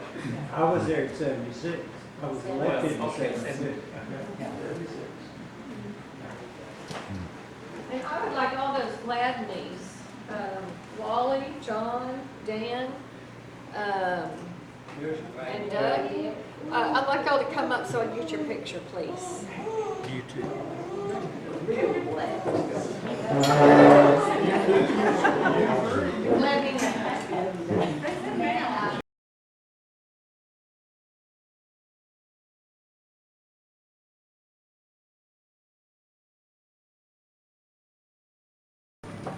Ahead of time prepare any kind of devotional, but I got a good suggestion from John Paul Marr this morning before they left with Lucy. You know, we were talking about last night in his program about the name of our church being Hopewell, and trying to devise or come up with a possible reason where that name came from. That was the ship, as we said, that some of our ancestors came over on and migrated to the east on. And he was telling me about reading in from Romans chapter 5 this morning. So I'm going to read just a few verses from there and have a prayer. We are get back to this. This is from Romans. Therefore, since we have been justified by faith, we have peace with God through our Lord Jesus Christ. Through him we have also obtained access by faith into this grace in which we stand, and we rejoice in the hope of the glory of God. Not only that, but we rejoice in our sufferings, knowing that suffering produces endurance, and endurance produces character. Character produces hope. Hope does not put us to shame, because God's love has been poured into our hearts through the Holy Spirit who has been given to us. So that's about 3 times at least that hope is mentioned in this passage. And I think our ancestors were probably more attuned to Scripture than we are today, and more with all the hardships and sufferings that they had to endure that seem so hard to us these days. They really knew what it was to hope and trust. So I think that's something we think of hope well, and their hope is well placed. They can tie all kinds of thinking and logic to that. So it's something they take away from and think about as we go home. I'm going to have a brief prayer and then sort of passing the baton at this time to Lucretia. She's want to thank her for stepping up and look forward to her being our new president. And I know she just has, as we could already see this morning on Facebook, she's really excited. She posted just a couple of dozen pictures probably on there of our reunion this year, and you can tell she's excited. Walked up the way back to the hotel last night and has some great ideas for us in the coming years, and really wants to solicit your input as to things that we might be, that people want to do. Think about things, think outside the box. We're glad is what we down the road, and anything that we can do to encourage more people to get involved, and young people, because we are the Gladneys, and that's the future of our group. Let's pray. Heavenly Father, we thank you for preserving our family lineage, our interest, and our origin. Thank you for those that came before us that had such great faith in you that brought them to this country. And we thank you, Lord, for just the lessons and values that were instilled in us, taught to us by our ancestors and our parents. Lord, as we go our own separate directions this morning, we pray for your traveling mercies on us. We pray that you would help us to think about all that we did this weekend, all that we learned. Again, we have to remind ourselves we have such short memories of where we came from and what we value and why we do this. And so we pray that all that we do, Lord, would be ultimately for your honor and glory. And we just pray for your continued mercy and grace upon us. We pray your blessings upon Lucretia as she assumes the role of our president, upon Janice as she steps in as vice president, just for all those that share in this organization and continue to contribute so much to it. Thank you for hearing us. We ask all these things in your Son's precious name, Jesus Christ. Lucretia, would you like to say anything?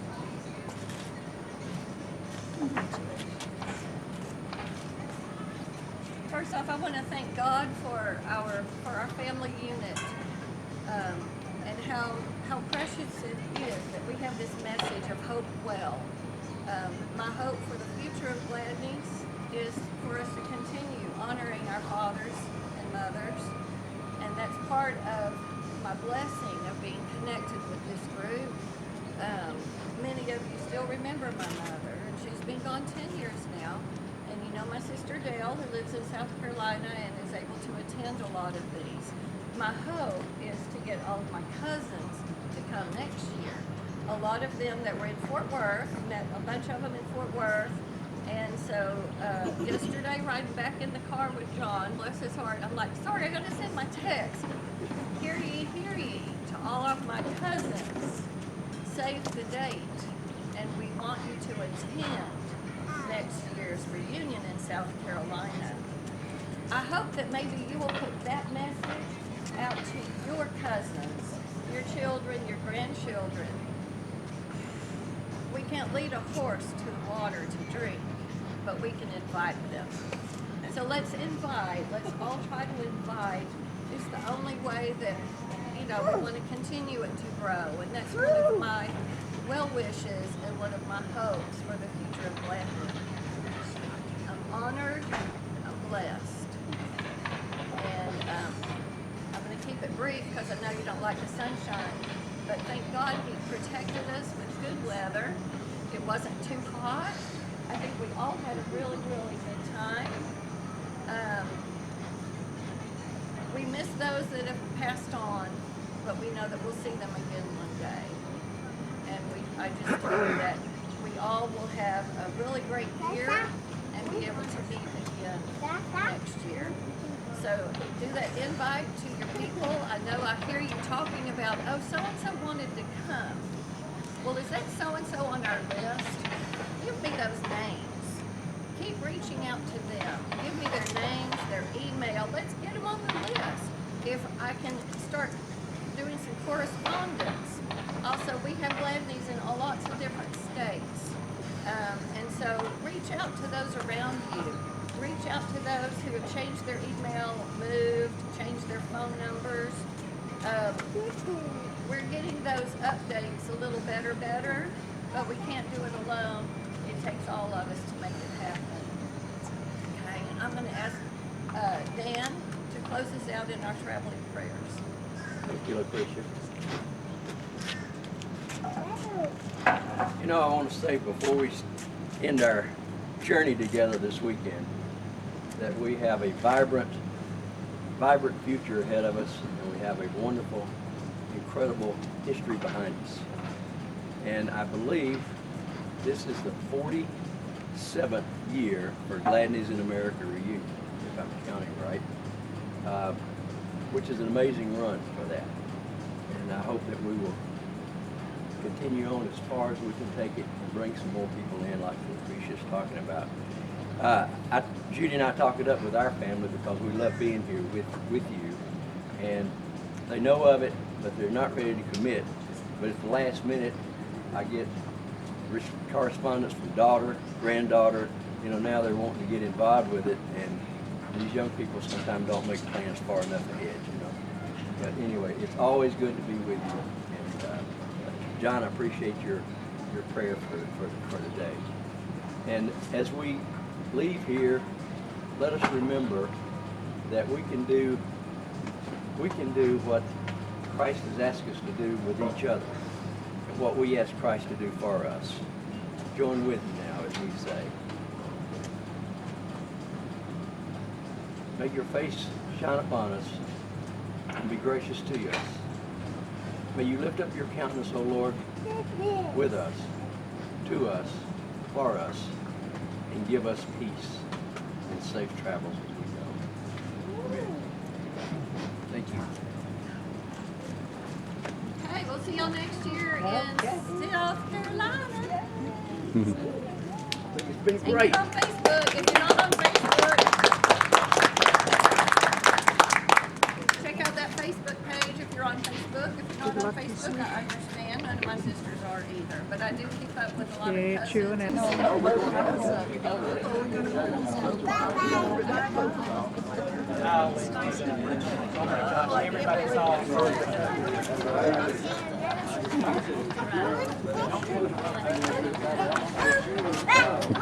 Can you tell him goodbye?